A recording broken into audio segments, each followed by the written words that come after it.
Muito bem, então vamos dar início à reunião. Hoje a gente vai ter a apresentação da nossa mestranda, Bruna Cervensky, que está no finalzinho, né, Bruna? Então, qual é a ideia, né? A gente está dando início às reuniões oficiais mesmo hoje. Então, os nossos 2 últimos anos, a gente fez bem uma logística, assim, de análise de artigos e como se constrói um artigo científico, projeto, analisamos cada ponto, né? E isso aí está tudo gravado, né? A gente tem todas essas aulas gravadas, então sempre relembrar que quem tiver interesse, a gente tem o nosso canalzinho no YouTube, que é um canal só para nós mesmo, é um canal que eu nem divulgo, só para eu ir deixando ali todas as aulas e todas as gravações, tá? Então, quem tiver interesse em assistir. E daí esse ano eu resolvi fazer um pouquinho diferente, assim, né? Não sei como é que chegaram a ver ali no cronograma. Então, cada aluno vai abordar 1, 2, 3 artigos, enfim, do seu assunto de interesse, a qual está desenvolvendo o seu projeto, até para divulgar, né, já que a gente tem bastante gente no grupo, enfim, porque daí a gente acaba conversando sobre todas as linhas de pesquisa que a gente desenvolve, né, no nosso grupo de pesquisa. Então, a ideia hoje é que a Bruna ela vai apresentar esses artigos que ela mandou previamente no grupo, depois, Bruna, falar um pouquinho do teu projeto, e aí sempre eu gostaria que no final, né, as pessoas assim voluntariamente se manifestassem, fizessem perguntas. Eu acho que é bem importante essa troca, tá? Se eu ver que daí fica todo mundo meio caladão, assim, daí eu vou meio dizer, ó, fulana, vamos lá, vamos contribuir, enfim, aí eu vou dar uma escolhidinha só para tirar aquele gelo, assim, tá? Mas eu acho bem importante a gente pesquisar, ainda mais que o trabalho da Bruna, ele foge um pouco, né, Bruna? Então, vocês vão ver, assim, ele é um trabalho bem de dupla tarefa, de parte cognitiva, mas a população não é muito comum aqui no nosso grupo de pesquisa, então acho que é uma coisa que dá para a gente conversar bastante sobre isso, tá? Então fica à vontade, Bruna, se tu quiser já ir compartilhando tua apresentação. Vou abrindo aqui. Eu acho que antes de falar, acho que eu vou falar um pouco do meu projeto, Fê, só para o Fala. pessoal Uhum. entender um pouquinho. O meu projeto, então, é com pacientes pneumopatas, né? Crônicos. A gente avaliou os pacientes ali do Pavilhão Pereira Filho, ali do ambulatório. A maioria é pré-transplante pulmonar, então são pacientes graves. A gente avaliou a cognição, o equilíbrio, a marcha e a dupla tarefa desses pacientes. Então, eu vou apresentar um pouquinho os artigos, e tem um artigo que é bem parecido com o nosso trabalho, em alguns aspectos, e os estudos, a maioria só abordam DPOC. Nosso estudo tem fibrose cística, fibrose pulmonar, sarcoidose, são uma população maior. O primeiro artigo que eu trouxe só para dar uma pincelada no assunto, mas o segundo artigo eu acho que aprofunda mais, só vou passar um pouquinho sobre ele. Então, é um artigo que avalia a cognição e a dupla tarefa em pacientes com doença pulmonar obstrutiva crônica, é um estudo comparativo. Então, o objetivo do estudo foi avaliar a dupla tarefa envolvendo atividade motora, que foi a produção de força, equilíbrio e mobilidade funcional, e cognitiva em indivíduos com doença pulmonar obstrutiva crônica, que é o DPOC. A metodologia do estudo, então, foi um estudo controlado transversal. Foram 35 participantes clinicamente estáveis com DPOC e 27 controles saudáveis pareados por idade e sexo. A idade mínima dos participantes era de 18 anos e foram avaliados indivíduos com DPOC que não tivessem alterações, exacerbações, que a gente chama, nas últimas 3 semanas e não tivessem tomado antibióticos. Foram excluídos indivíduos com incapacidade cognitiva e motora devido a problemas neurológicos, ortopédicos ou cognitivo de ambas, tanto controle quanto intervenção. A coleta de dados, então, foi feita a espirometria e foi feita uma escala para ver a gravidade da função pulmonar, são 2, na verdade, e do desempenho motor eles usaram o Time Up Go, a TUG, e para força muscular foi aferido a extensão do joelho usando o Biodex, que é um dinamômetro, e todas as medições foram feitas pelo mesmo pesquisador e todos os participantes receberam as mesmas instruções durante o protocolo. Os testes de dupla tarefa, então, foi primeiramente a tarefa motora única, né, que foi realizada apenas o TUG, e a tarefa cognitiva foi soletrar, contar de trás para frente, começando em 100, de 3 em 3. E a tarefa dupla foi o TUG, enquanto contava regressivamente. E cada paciente tinha o mesmo tempo que foi feito o TUG para realizar as tarefas cognitivas. Após, era contabilizada a taxa de resposta correta por segundo, o TCR. Os resultados, então, eles observaram, foram 35 pacientes com DPOC, 89,2% eram homens e 27 controles, onde 84% eram homens. Então, a maior parte era do sexo masculino. E eles observaram diferença significativa no tempo de resposta do TUG entre a tarefa única e dupla em ambos os grupos, o que já era esperado, né? E também houve um aumento no tempo do TUG entre a tarefa única e a tarefa dupla. Também houve diminuição nos valores ali do tempo de resposta e a produção de força no grupo DPOC em comparação ao grupo controle.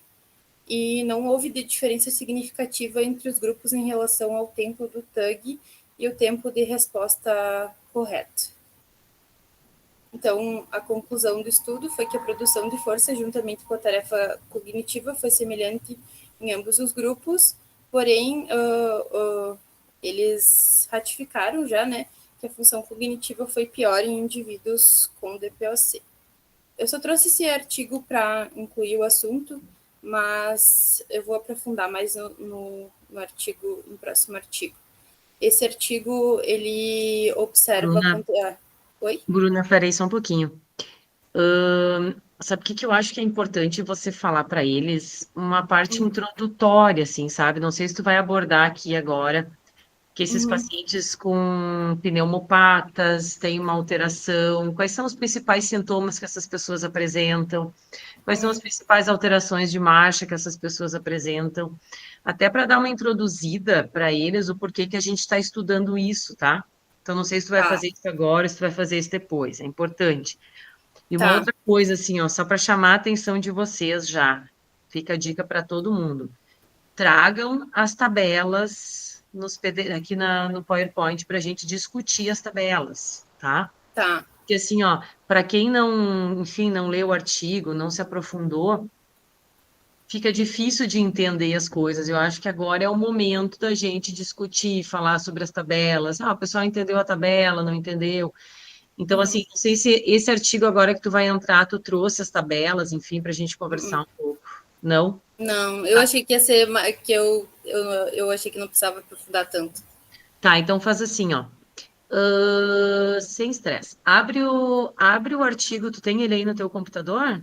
Tu compartilhou a tela cheia? Tu compartilhou a tela cheia ou só o teu PowerPoint? Só o PowerPoint. Tá, então tira a apresentação e abre o artigo. Esse primeiro que você viu agora, só para a gente abrir a tabela certinho, para eles entenderem. Eu pergunto isso porque, assim, ó, é um assunto que, né, para a gente que está estudando, enfim, fica mais tranquilo, mas para eles, que é o primeiro contato, eu não sei. Pergunto aqui agora para os colegas. Vocês chegaram a entender, gente? O que aconteceu, o que não aconteceu? Alguém ficou com alguma dúvida? Camila, tu fez uma carinha. Não, eu fui anotando, assim, foi meio rápido a apresentação. Foi rápido. Só, Bruna, tu apresentou um artigo. Tu apresentou um artigo em 7 minutos. Então, assim, ó, eu tô fazendo essas apresentações também, não é para ficar acanhado, não é para ficar assim, é só para... Tu foi a primeira, né? É que eu não sei, ela tem 3 artigos? São 2 artigos.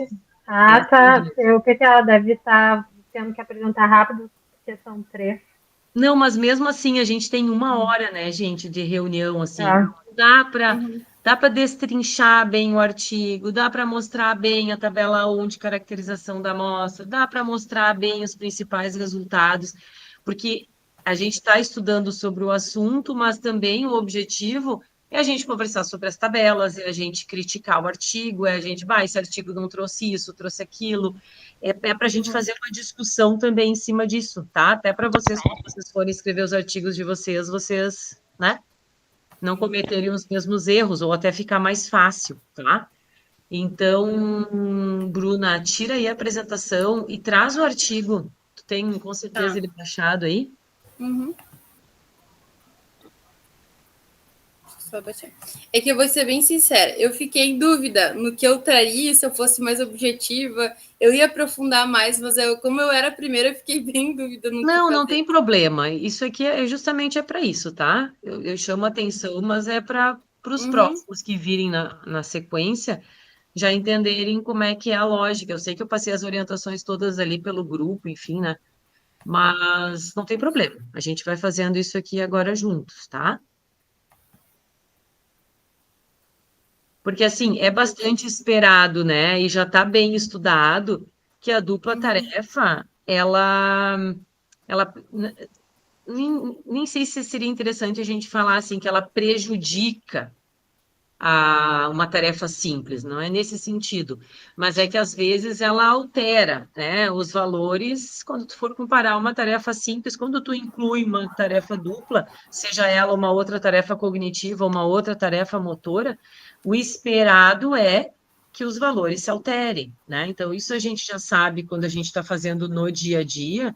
Então, assim, a gente está fazendo caminhando. Quando você está caminhando, lendo um celular, tu já sabe que tu vai ter que reforçar essa atenção, né?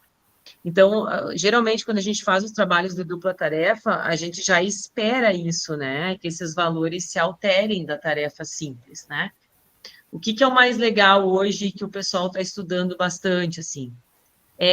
Qual é a dupla tarefa, né? Então, assim, aqui era uma tarefa motora, que era o TUG, né, Bruna? Então, Sim. assim, eles incluíram uma tarefa cognitiva somada junto ao TUG. Vocês poderiam, o trabalho poderia ser de uma outra tarefa motora, né?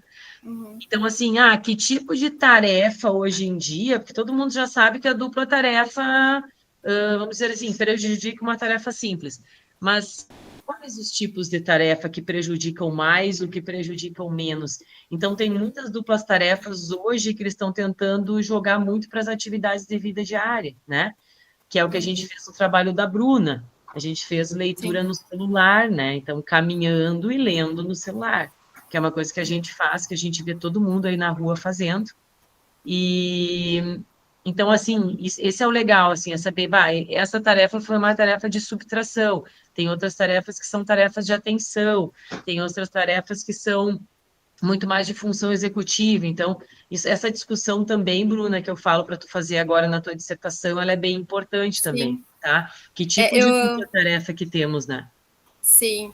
Eu peguei 2 artigos já por isso, inclusive o artigo 2 ele fala sobre, eles fizeram testes para ver a oxihemoglobina, onde tem mais atividade pré-frontal ali. Então, eles compararam os 2 grupos com... o grupo mais estudado é o DPOC. Os outros carece muito de informação. Então, os 2 artigos que eu trouxe, inclusive, são DPOC, né? E esse aqui eles fizeram uma contagem regressiva, até eu vou pegar aqui, Fê. Que foi o que tu fez também no teu trabalho, né? Então, é bom tu já ir linkando com o teu trabalho, assim, para eles entenderem, né? Então, a Bruna fez esse com leitura no celular e fez também com a subtração, que é uma tarefa que exige muita atenção, né? E na verdade até o mesmo número, né? De 3 em 3. Deixa eu só achar aqui. Acho que tá dando para ver aí? Isso, desce e vai, tá dando. Essa é deitada a tabela, né? Vai na tabela 1 ali primeiro, Bruna. Deixa eu ver se Sobe na tabela de caracterização da amostra. Eu tava com ela aberta. Aí. Essa aqui. Aumenta um pouquinho lá em cima, no 100%. Aí. Então, assim, ó, né? Geralmente, isso também é uma coisa bem interessante. Quando a gente começa a escrever um artigo científico, geralmente nos resultados, a primeira tabela que aparece é sempre a tabela de caracterização da amostra. A gente tem que caracterizar essa amostra que a gente está trabalhando, né? Então, como aqui eles têm dois grupos, eles, né, eles fazem essa caracterização com ambos os grupos e sempre colocam o valor de P, né? Justamente por quê? Porque a gente sempre quer demonstrar, geralmente, que as amostras são homogêneas, assim, e são comparáveis, né? Uhum. No caso aqui do trabalho, enfim, geralmente a coluna dos saudáveis vai ficar em branco em muitos locais, porque são pessoas saudáveis, né? Não tem um comprometimento ali. Mas o trabalho da Bruna, por exemplo, a gente encontrou algumas diferenças na parte da homogeneidade da amostra, que são coisas típicas, né? Então, assim, são duas populações diferentes, não tem como ser igual. Um exemplo são muito emagrecidos, né, Bruna? São pessoas muito Sim. emagrecidas, assim. Então, o IMC deu uma diferença entre os saudáveis e os pneumopatas que ela escolheu. Mas a gente sempre tem que fazer bem e caracterizar bem. Isso não é um problema para esse tipo de artigo, porque a gente sabe que são pacientes bem graves, né? Então, assim, E é diferente porque esse estudo, por exemplo, esses indivíduos, os DPOCs não eram tão graves, né? Nossa amostra, os indivíduos são bem graves. A maioria, eles até, eles pedem para que os 2 artigos, que os indivíduos não usem oxigênio, isso também já é um preditor de gravidade na doença, né? E até o IMC nos 2 grupos, ele é bem parecido, né? A única coisa que deu significância foi os fumantes, né? Que com certeza os indivíduos DPOC são os que mais fumam, né? sim. O VFU também estava é pior na população DPOC. Acho que todo mundo sabe que é VFU, né? Que é a capacidade expiratória ali no primeiro minuto, que é calculado pela espirometria. São pacientes um pouco diferentes do que a gente está acostumado aqui no grupo, né? Mas aqui mostra as comorbidades também. Eu tenho hipertensos, diabéticos, enfim, outras comorbidades aqui. Acho que a Tati levantou a mão. É. Ah, sim, é porque ali, ó, aparece o estágio Gold, né, da doença pulmonar. Né? Eu olhei por cima no artigo, só que assim, eles não explicam, né, um pouco que diferencia. Acredito que o 4 seja o pior, né? Sim. Mas Eu não tem, também né? senti falta, Tati. Eu também senti falta. A gente consegue ver que a maioria está no estágio 2 ali, que é de leve para o moderado, deve ser, né, Bruna? Sim, o 4 é o pior, e normalmente é que no nosso estudo a gente não pegou esse tipo de. Porque isso é mais no DPOC, né? Isso é uma classificação do DPOC. E no nosso estudo a gente pegou várias patologias, então a gente viu pela espirometria, se é obstrutiva, se é restritiva, e todas são graves, que aí é diferente desse estudo aqui, né?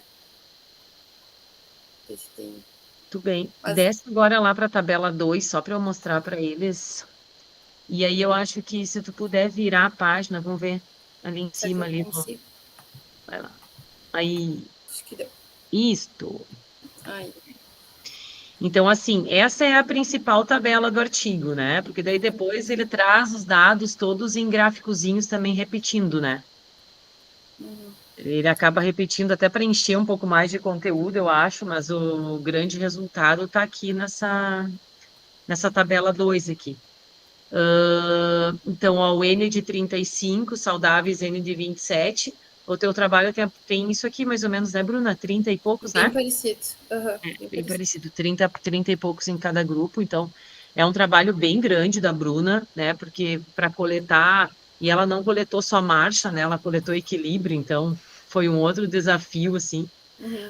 Para quem aqui do grupo serviu de cobaia aí dos saudáveis, a gente viu como não é fácil, né? Eu imagino, me coloco no lugar deles. Então, eles têm os dois grupos ali, e tanto do DPOC quanto dos saudáveis, e daí está descrito na primeira coluna aqui a tarefa simples e a dupla tarefa. Tu quer desenvolver um pouco, Bruna? Consegue Sim. explicar para o grupo? Na TUG, né, o tempo na tarefa simples 8,85 e na tarefa dupla eles tiveram um aumento, né, de 10,94. comparado com o grupo saudável, que foi na tarefa simples de 7,36 e 9,34 na tarefa dupla, que teve resultado significativo entre os grupos, né? Sendo que o teste de TUG, então, foi os indivíduos com DPOC tinham maior dificuldade, né? Teriam pior desempenho no TUG, relacionado ao tempo. Também o tempo de resposta que eles falam ali, que é o quanto eles conseguiram em 1 segundo ter respostas corretas no teste de cognição, né? Então, os indivíduos aqui com DPOC apresentaram 0,55 na tarefa cognitiva simples, já os indivíduos saudáveis 0,63, então eles tiveram maior desempenho, eles conseguiram acertar mais naquele mesmo tempo, assim mesmo na dupla tarefa, que foi 0,25 e na dupla nos indivíduos com DPOC e 0,37 nos indivíduos saudáveis. Deixa eu só fazer uma colocação, Bruna. Sabe uma coisa que me chamou a atenção e que eles não discutiram aqui, não sei se vocês concordam, mas esses valores de TUG são valores, vamos dizer assim, clinicamente normais, em que eles ficaram dentro dos valores de normalidade. Isso foi uma coisa que eu, pelo menos, não vi na discussão. Ter passado... Porque não discutiram. mesmo com a dupla tarefa, eles ficaram dentro da normalidade do TUG, assim, até pela idade deles, né? E isso é uma coisa que, se eu fosse revisor desse artigo, eu ia pegar aqui, assim, porque são valores que estão, mesmo com a dupla tarefa, são valores muito bons. São valores muito bons, tá? Não sei se vocês chegaram a entender aquele P1 ali, ó, que tem uma coluna tanto nos indivíduos DPOC quanto lá nos saudáveis. Isso é uma avaliação intragrupo, né? Uhum. Certo? Então, assim, ó, deu uma diferença do grupo, dentro do grupo do DPOC, que é P menor que 0,001, e lá tem um outro P1 que é o intragrupo. Daí corre para o lado ali, Bruno, um pouquinho. Só um minutinho. Você acha que eu vou diminuir um pouquinho, porque eu acho que dá para ver. Pode ser.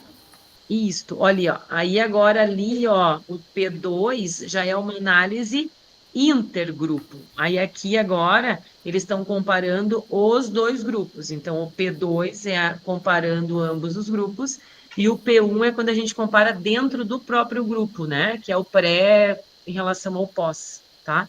Então isso também é bem importante para a gente entender uma tabela, assim, né? Ali, ó, daí vocês veem a condição, né? Que é a condição e depois grupo versus condição. Então, quando a gente fala simplesmente da condição em si, né? Da condição deles de doença e não doença, enfim, ele deu diferença em tudo, né? Ali nas quatro linhas que vocês estão vendo. Uhum. Já quando a gente fala grupo condição, que daí é quando ele faz uma análise mesmo, que é pela análise estatística, uma das mais importantes, assim, que ele vê a relação do grupo com a condição patológica, a diferença aparece somente ali na última linha, que é bem a taxa de produção de força, né? Por isso que o artigo, ele conclui só em cima da taxa de produção de força, o resultado principal dele. Porque o resto é tudo esperado, né? A dupla tarefa vai piorar, enfim, mas o que importa mesmo é quando a gente faz a GEE na estatística e que dá essa interação grupo-condição ou grupo-tempo, enfim, né? Então, isso que mais importa. Por isso que ele fez essa conclusão só voltada para a taxa de produção de força.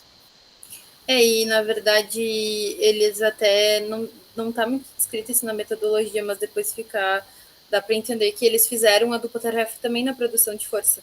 E foi aí que teve esse resultado, né? Eles fizeram também isso, na verdade, a produção de força entrou como uma dupla tarefa. E é algo bem diferente. Não tinha visto isso em outro artigo. Bem diferente. Muito bem. Isso aí que eu queria mostrar para eles. Tudo bem, gente? Alguma dúvida? Então, tá. Então, sempre quando a gente apresenta um artigo, é legal trazer as tabelas, a gente discutir as tabelas, aí a gente já consegue discutir a estatística, a gente já consegue entender melhor o artigo, tá? E aqui ele só apresenta em forma de gráfico, né? Ele só está replicando os resultados que estão em cima da tabela lá. Eu vou botar o outro. Isto. E o outro, Bruna, é do Leandro? Não vi. Não viu? Eu reparei, sim. O Leandro é o nosso novo professor agora, que está ali, que passou no concurso, ele que está com a gente na universidade, e ele é o professor de Caxias que está nos ajudando no teu trabalho, que eu te falei. Eu nem vi, tu acredita? Olha que horror! Eu percebi muito que tu bom. Não, muito bom o artigo, inclusive. Uhum. Deixa eu só ver, porque nesse aqui eu não vi as tabelas nesse aqui que eu baixei. Eu vou baixar o outro aqui. Deixa eu abrir aqui. Eu só abri o site dele, não tava as tabelas. Acho que eu vou iniciar pela apresentação ali, Fê, daí eu... Isso, começa com a tua apresentação e daí depois qualquer coisa a gente volta. Uhum.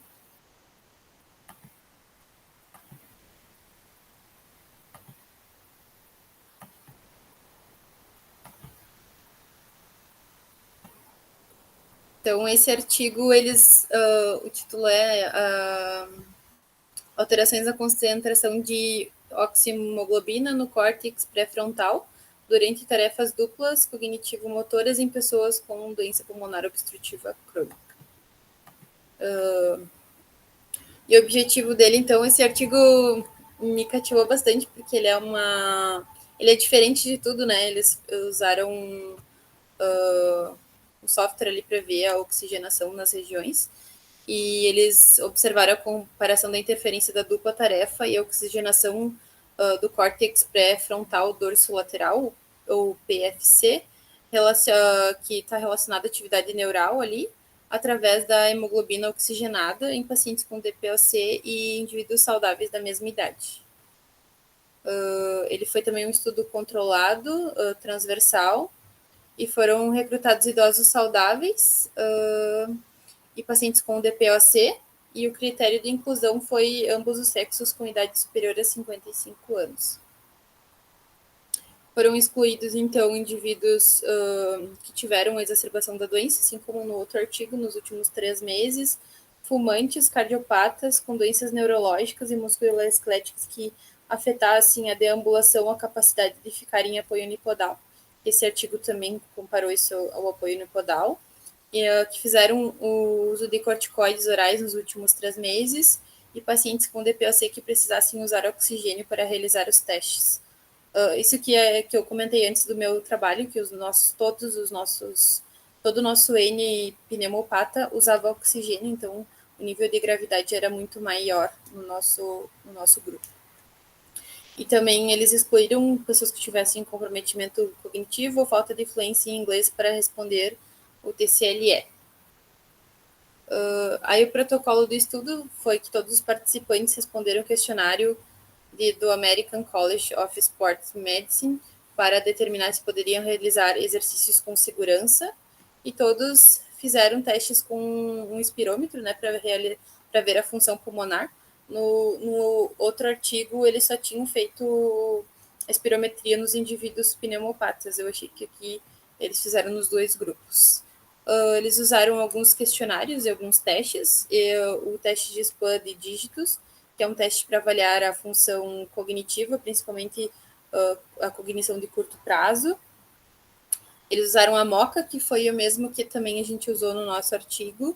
Eles usaram um questionário de medicamentos e comorbidades, e eles usaram a IPAC, que é um questionário internacional de atividade física, que a gente também incluiu no nosso estudo. E eles realizaram um teste de apoio unipodal. Esse teste de apoio unipodal é um pouco diferente do nosso teste. Nosso teste foi feito durante 1 minuto, né, com o BioBeat, que é o acelerômetro que a gente botava ali na cintura do paciente. E esse teste eles fizeram por tempo de apoio unipodal, quanto tempo o paciente conseguia permanecer na postura. As tarefas que eles usaram foi cognitiva, que é o soletrar ao contrário, que é diferente do outro teste, né, que foi através da soma ali. E o que eu achei interessante é que eles usaram a caminhada com o ritmo preferido do paciente, tipo o ritmo normal, e a caminhada com o ritmo rápido. E assim com a tarefa simples e também a tarefa dupla aqui, com a soletração. Achei legal porque a parte do ritmo rápido justifica porque eles queriam saber se o paciente, por exemplo, ao atravessar a rua, tinha uma questão cognitiva também defasada por conta disso. As análises de marcha, então, foi feita 6 vezes, mais ou menos 30 metros em uma passarela, zero sensível, que a depressão de 5 por 0,88 metros, que continha uma grade de 13.824 sensores de pressão. Na caminhada, com o ritmo preferencial do paciente, foi medida enquanto os pacientes andavam no ritmo habitual. E na caminhada rápida, como eu falei, o objetivo era avaliar quando o paciente precisava tomar uma decisão rápida, como atravessar a rua, se necessário. Então, eles usaram o espectroscópio funcional no infravermelho proximal, o FNIRS, e foi coletados os dados de hemoglobina ali no córtex pré-frontal dorsolateral, e o dispositivo foi fixado na testa e também alinhado à íris do paciente, e foi obtido dados durante as tarefas simples e duplas do córtex pré-frontal dorsolateral esquerdo e direito. Os resultados, então, foram 20 idosos saudáveis e 15 pacientes com DPOC que completaram o estudo, e os pacientes DPOC apresentaram um VFU menor, que já é o esperado do grupo por conta da hiperinsuflação ali do DPOC, né? Já é algo já bem descrito na literatura. E também tiveram um score da MoCA mais baixo, que foi bem parecido com os nossos resultados, né? A gente também teve diminuição da MoCA. Na verdade, nenhum paciente do nosso grupo atingiu o valor da MoCA, para todos teriam um déficit cognitivo. E o grupo DPOC também apresentou 64% menor nível de atividade física na IPAC, e tinham 2,3 vezes mais comorbidades e 3,9 vezes mais medicamentos. E a duração da postura em uma perna foi 60% menor no apoio unipodal. Aqui a parte do resultado ela é um pouquinho maçante, mas eu vou tentar resumir. A porcentagem de oxihemoglobina, então, ali no PFC, que é o córtex direito, foi significativamente maior durante tarefas individuais de caminhada e rápida em indivíduos com DPOC. E nos adultos saudáveis, a taxa de hemoglobina aumentou bilateralmente durante a tarefa dupla versus a tarefa única de caminhada preferida, mas aumentou no lado direito durante a tarefa dupla versus a tarefa única de caminhada rápida. Nos pacientes com DPOC não houve nenhuma diferença significativa durante tarefas duplas em comparação com as tarefas simples, no lado direito e esquerdo do córtex pré-frontal. O que já era esperado, também houve menor velocidade de marcha no grupo DPOC. No grupo saudável, houve aumento da porcentagem de oxihemoglobina no córtex pré-frontal dorsolateral direito durante as tarefas duplas em comparação com a tarefa simples, porém não houve esse aumento no DPOC.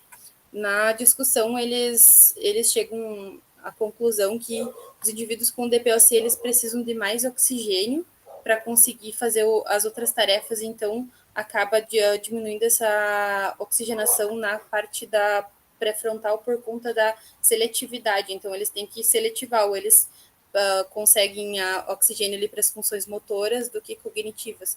Então, eles concluem que pode ser uma questão de seletividade, porque os dois lados não foram ativos durante as tarefas duplas. Também observaram que os indivíduos DPOC tinham uma velocidade mais lenta na marcha, e ambos os grupos apresentaram diminuição na velocidade da marcha durante as duplas tarefas. Mas o efeito da dupla tarefa sobre a caminhada rápida não teve resultado significativo em nenhum dos grupos. Ali da discussão, como eu falei, que eles eles imaginam, né, que essa questão da seletividade afeta a parte da dupla tarefa, por isso que o córtex acaba não ficando tão oxigenado quanto o restante, porque acaba sendo seletivo para a parte motora.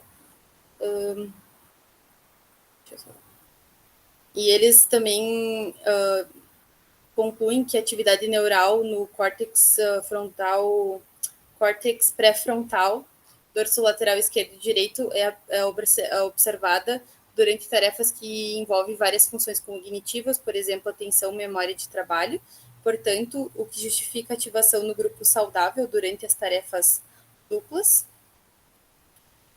E eles também discutem, na verdade, demonstram que o córtex frontal, pré-frontal, dorsolateral esquerdo, ele é ativo normalmente nas tarefas duplas, e o direito é nas tarefas sustentadas, como as tarefas cognitivas.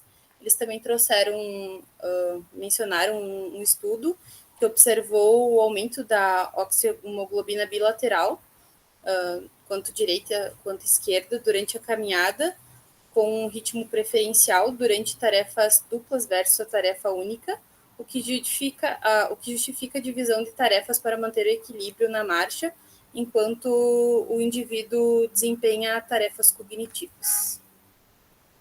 Aí eles ratificam a questão da diminuição da marcha, porque o corpo acaba diminuindo a velocidade para manter a estabilidade e o equilíbrio, e a redução da velocidade também acaba reduzindo a capacidade funcional e também há um risco aumentado de quedas.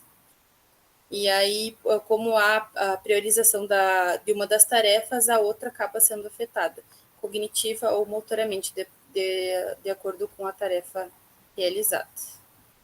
As limitações do estudo, então, eles falam que foi uma amostra de conveniência, então pode ter um viés de seleção, de amostragem, no caso, e a tarefa cognitiva também pode ter afetado, porque isso depende do nível de educação das pessoas, isso tanto da soma quanto também da soletração, isso acaba, de acordo com a formação do indivíduo, enfim, acaba afetando os resultados.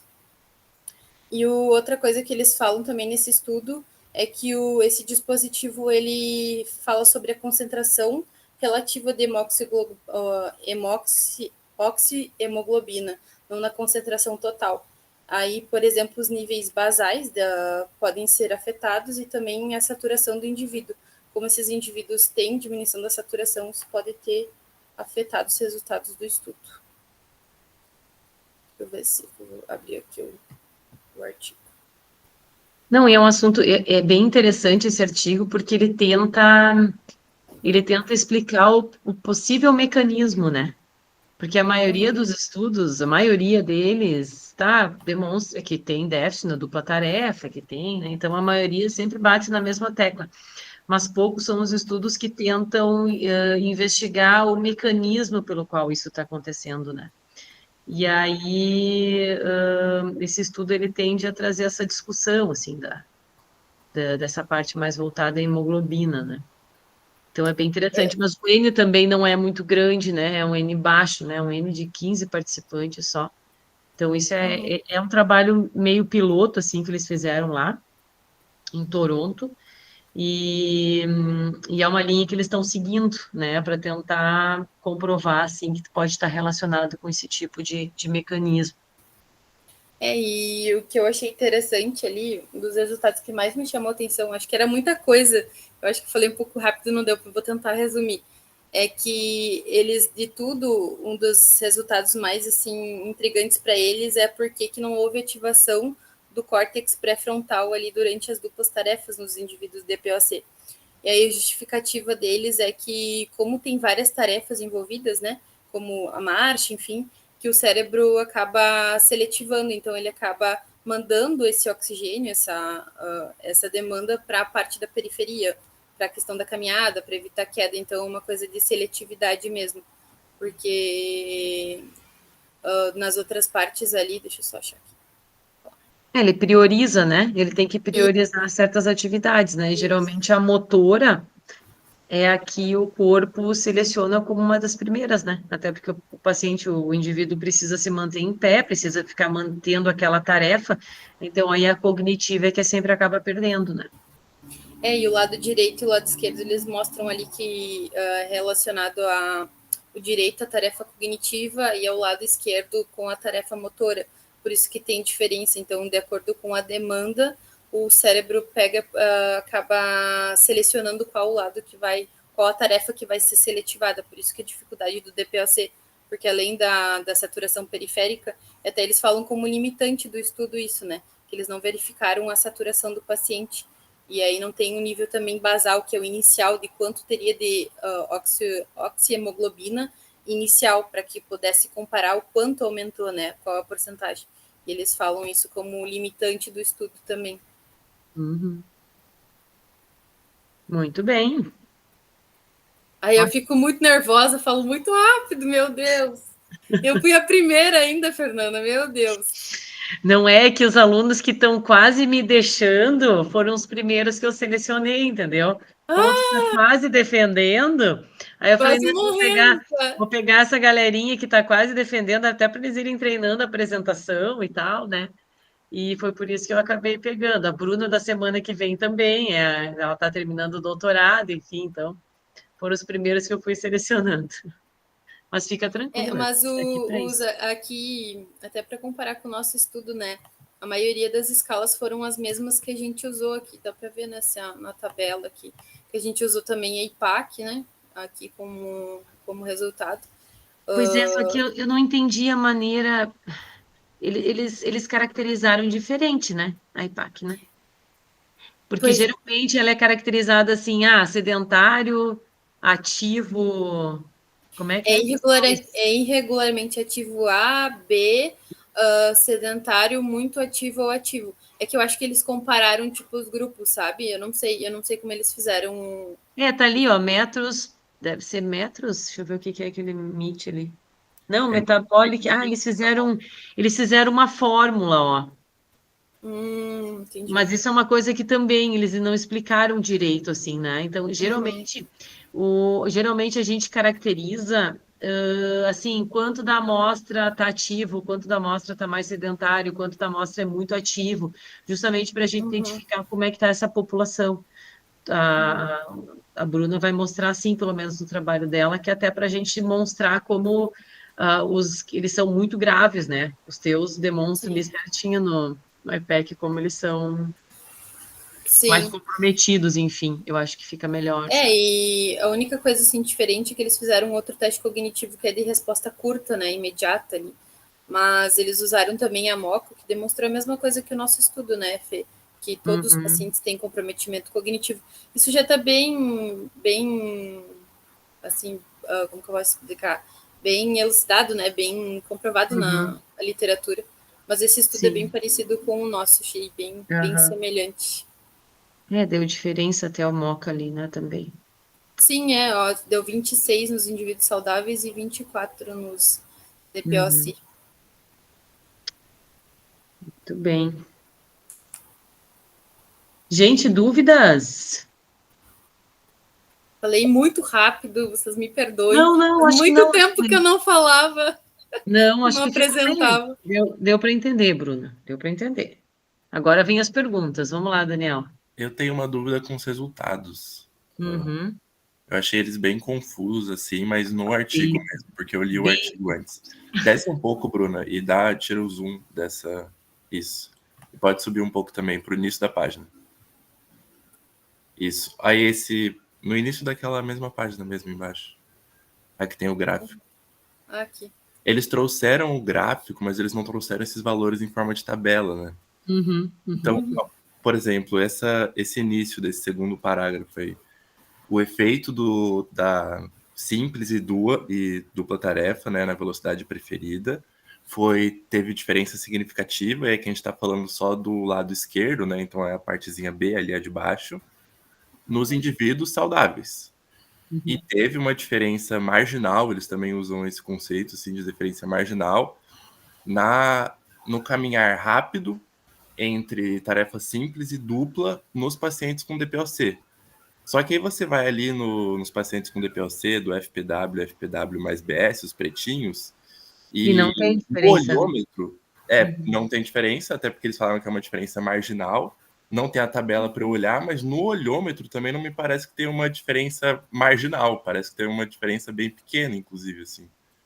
Até porque olha a escala que é utilizada, né? Bah, vamos pegar o Leandro, Daniel. Vamos pegar o Leandro lá Seria no bem bom laboratório para conversar, porque depois ele explicar para nós. se Mas tivesse uma tabela, ia tirar todas as minhas dúvidas, mas não tem, assim. Eu também senti falta. Eles acabaram. E isso é muito raro, né? Em trabalhos de dupla tarefa, enfim, é assim, ó, eu vou te dizer, 99,9% que os dados são todos expressos mais em tabela, até para a gente conseguir fazer uma comparação entre os resultados, né? E realmente fica bem.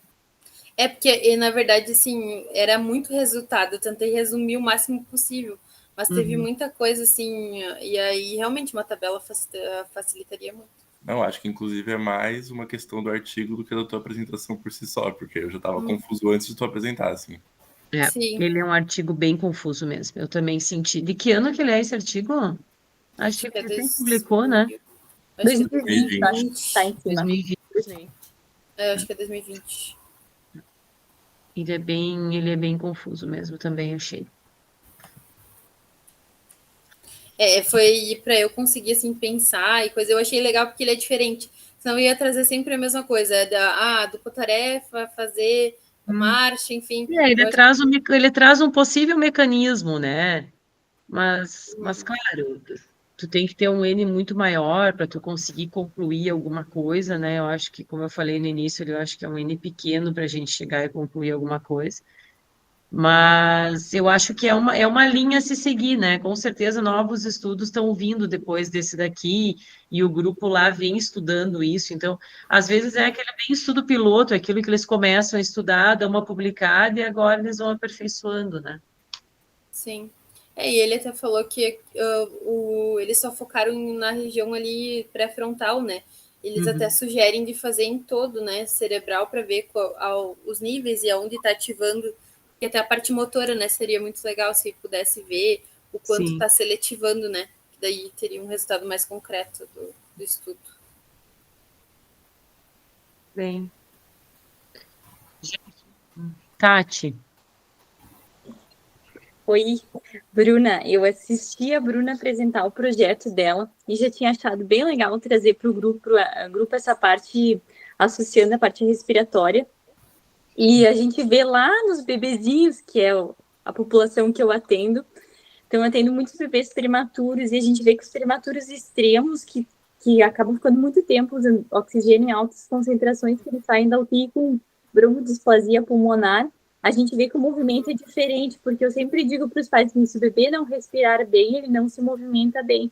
E aí agora, olhando para isso, assim, eu não vi nenhum estudo que trouxesse a questão cognitiva, como a Bruna está trazendo, sim, mas que fosse para a parte dos broncodisplásicos, associando essa questão lá do uso de oxigênio na UTI, e faz muito sentido, assim, porque o prematuro extremo ele vai ter vários outros fatores de risco que podem levar a essa questão de alteração cognitiva e também motora, mas com certeza a gente poderia fazer esse link também com a broncodisplasia ou com as outras questões pulmonares, que eles acabam tendo uma oxigenação basal pós-alta bem mais baixa. Assim, eu já atendi prematuros extremos com oxigenação basal de 91, 92, assim, bem baixo. Tu pensar, deveria estar no oxigênio.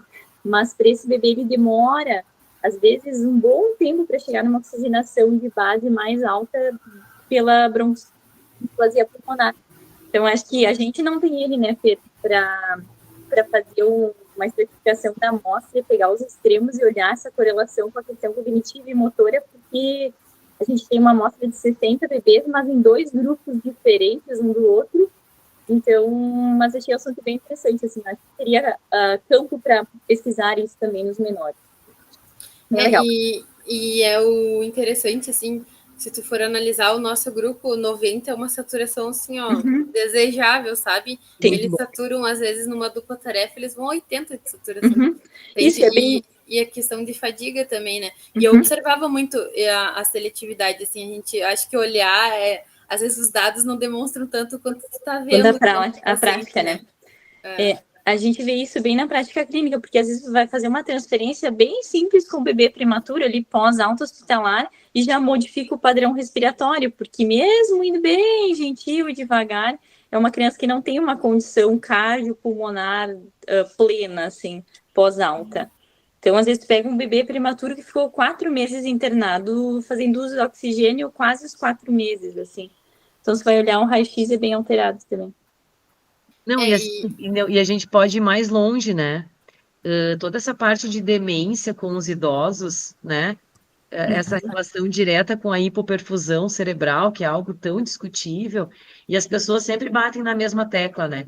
Essa hipoperfusão é por...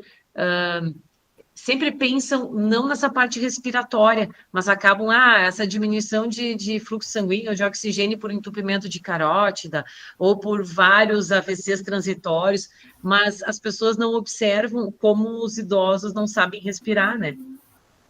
E a gente consegue ver isso na prática, só que com um estudo seria muito interessante fazer essa relação. Isso em várias... sabe que tem muito viés, né?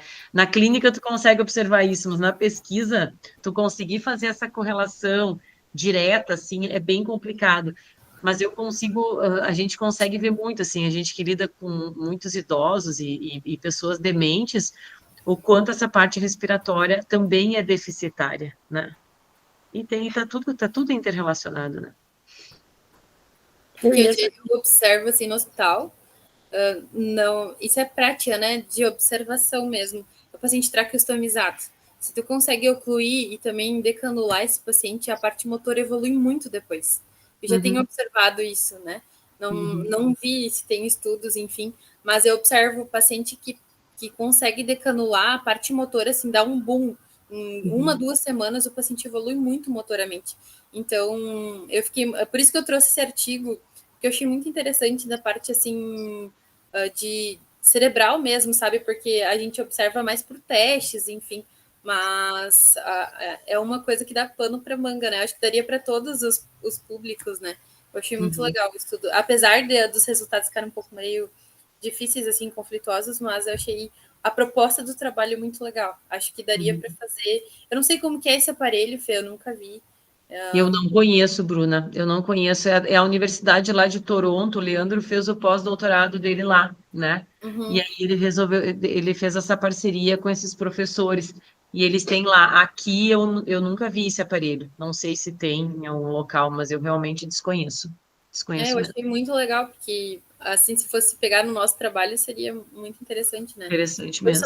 Uma coisa que eu fiquei na dúvida, Fê, até acredito que tu não saiba me dizer, é se eles não pegaram pacientes usando oxigênio, porque isso afetaria a concentração.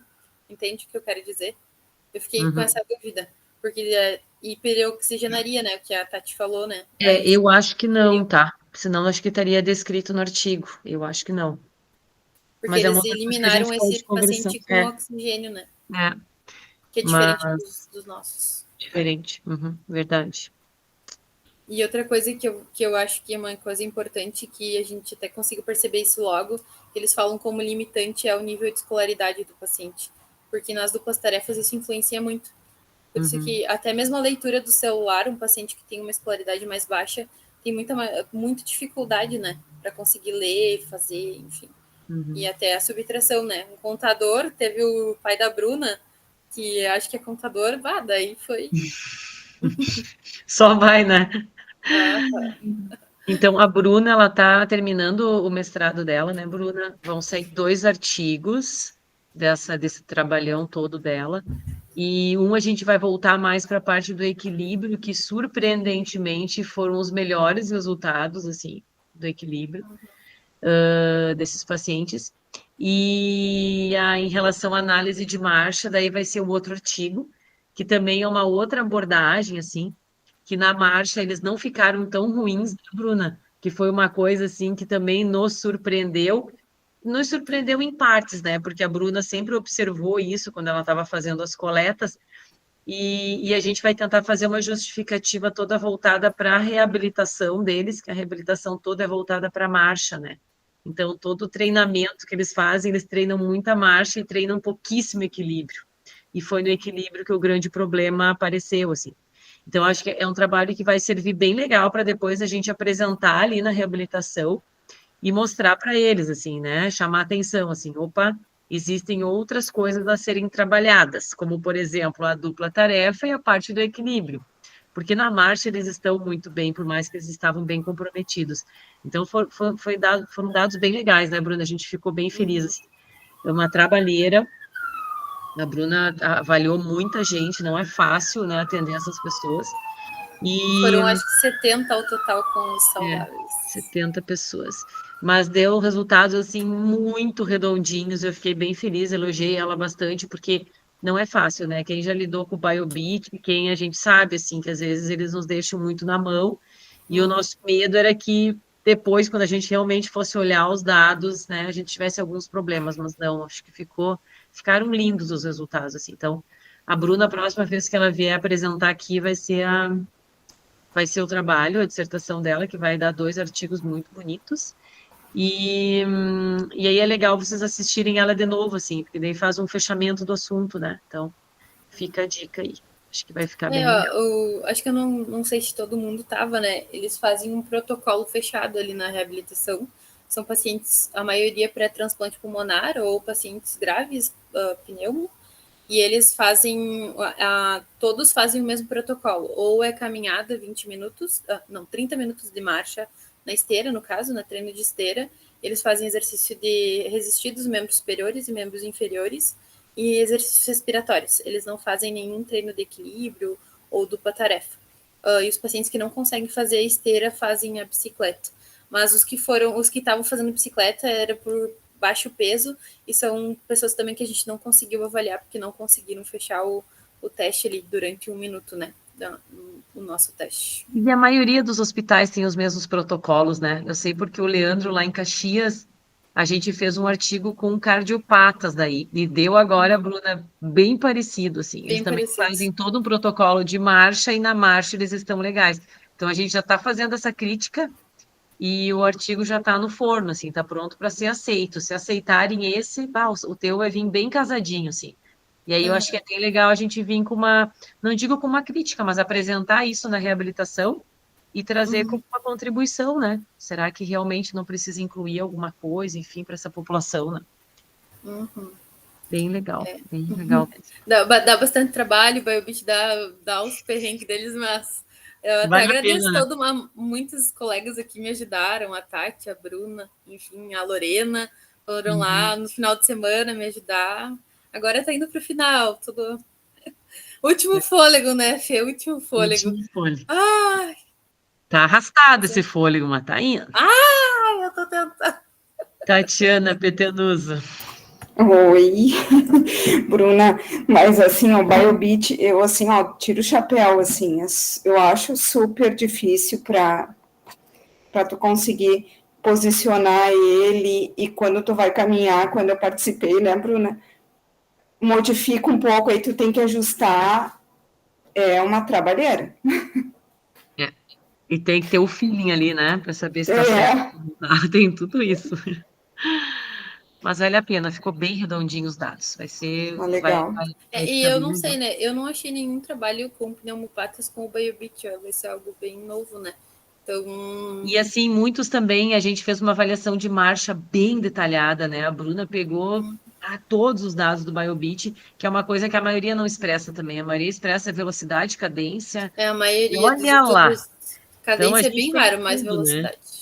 A gente tem tempo do passo, comprimento de passo, comprimento de passada, largura de passo, então tem bastante informação, bastante informação. Muito bem, gente, muito bom. Acho que tira a apresentação, Bruninha, que daí a gente se enxerga melhor. Vou tirar. Mais alguma dúvida, gente? Assim que alguém queira... Ficou claro? Então, tá bueno. Então tá. Segunda que vem nos vemos de novo, tá? Daí vai ser a outra Bruna que vai apresentar, que é doutoranda. E aí a gente segue o baile, tá? Vão sempre acompanhando os cronogramas ali. Se alguém tiver problema de data, também a gente vai conversando aos poucos. Eu só fiz um primeiro esboço, tá, gente? Aquele cronograma vai modificar e vai modificar várias vezes, assim. porque vão ter as defesas no meio, então quando tiver as defesas eu paro o cronograma, foco na defesa e depois eu volto. Então a gente vai construindo junto, tá? Mas vai modificar muito ali, não são datas fixas. Então tá bueno. Nos vemos segunda que vem, tá, gente? Boa semana para vocês. Tá, obrigada. Boa noite. Beijo, gente. Boa noite. Prof, posso falar um pouquinho contigo? Pode. Só tô parando aqui.